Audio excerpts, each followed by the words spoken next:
పుట్టా సుధాకర్ యాదవ్ అభివృద్ధిని చూసి పార్టీలో చేరామంటున్న బ్రహ్మంగారి మఠం మండలి పాపిరెడ్డిపల్లిలోని వడ్డే కాలనీకి చెందిన దాదాపు 100 కుటుంబాలు పార్టీలో చేరారు. ఈ సందర్భంగా పుట్టా సుధాకర్ యాదవ్ మాట్లాడుతూ, నన్ను నమ్మి నా పార్టీలోకి వచ్చి నన్ను ఆశీర్వదించిన ప్రతి ఒక్కరికి నేను వెన్నంటి ఉంటానని అన్నారు. కొందరి మాటలు నమ్మి నిజమైన తెలుగుదేశం పార్టీ కార్యకర్తలను విస్మరించానని అన్నారు. నా వల్ల లబ్ధి పొంది నాకు మోసం చేసిన వారిని వదిలిపెట్టే ప్రసక్తే లేదని అన్నారు. అలాగే RTC zonal chairman Reddiyam Venkata Subbareddy మాట్లాడుతూ తెలుగుదేశం పార్టీకి ద్రోహం చేసిన వారిని గ్రామాల్లో తరిమి కొట్టే పరిస్థితి ఏర్పడిందని అన్నారు. ఈ కార్యక్రమంలో మండల తెలుగుదేశం పార్టీ నాయకులు, కార్యకర్తలు, అభిమానులు పాల్గొన్నారు. తెలుగుదేశాన్ని గెలిపిద్దాం.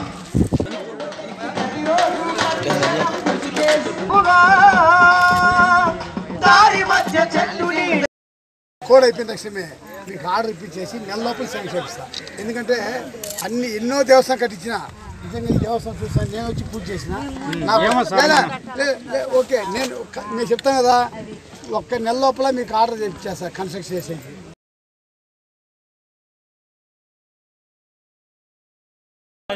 ఈరోజు తెలుగుదేశం పార్టీని నమ్మి వచ్చినందుకు మీ అందరికీ వందనాలు తెలియజేసుకుంటా ఉన్నాం. ఈరోజు చంద్రబాబు నాయుడు చేసేటువంటి అభివృద్ధి కానీ, సుధాకర్ యాదవ్ గారు చేసేటువంటి అభివృద్ధి కానీ ఈరోజు బ్రహ్మాండంగా ఉంది.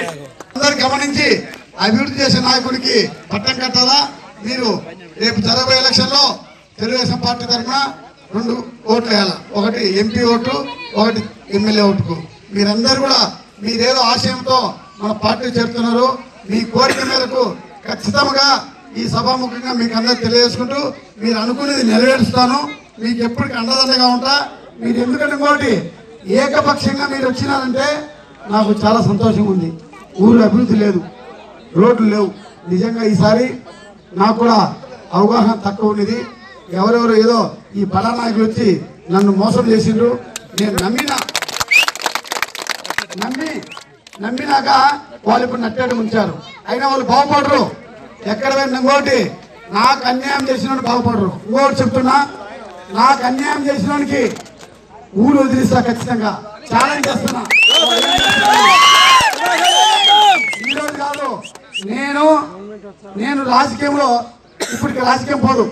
నేను ఇంకా 20 సంవత్సరాల రాజకీయంలో ఉంటా. ఉన్నటువంటి నాయకుడు, ప్రతిపక్ష నాయకుడు ఎన్ని రోజులు ఉంటారో వాళ్ళకే తెలియదు.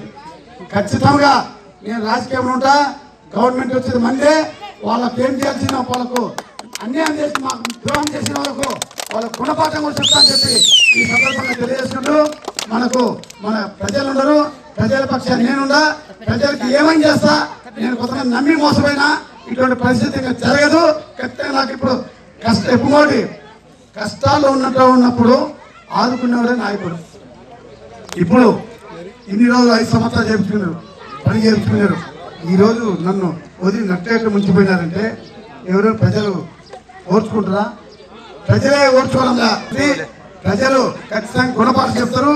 వారికి తగిన శాస్త్రం చేస్తామని చెప్పి సందర్భంగా తెలియజేసుకుంటూ, మీరందరూ మన మండలంలో ఏకపక్షంగా వచ్చేందుకు మీకు అందరికీ ధన్యవాదాలు తెలియజేసుకుంటూ, బ్రహ్మయ్య వారి అనుచరులు అందరూ కూడా ఏకపక్షం. నిజంగా ఏకపక్షీకరణం అనేది చాలా కష్టమైన పని. అయినా ఏకపక్షమైనారంటే మీకు ఎప్పటికీ రుణపడి ఉంటా. నిజంగా మీకు అభివృద్ధి చేసి చూపిస్తానని చెప్పి ఈ సందర్భంగా మీకు తెలియజేసుకుంటూ, మీకు అందరికీ కూడా ధన్యవాదాలు తెలియజేసుకుంటూ, ఏకపక్షం మరీ మీకు ఛాలెంజ్ చేసి మీ ఊరిని అభివృద్ధి చేస్తానని చెప్పి సందర్భంగా మీకు తెలియజేసుకుంటూ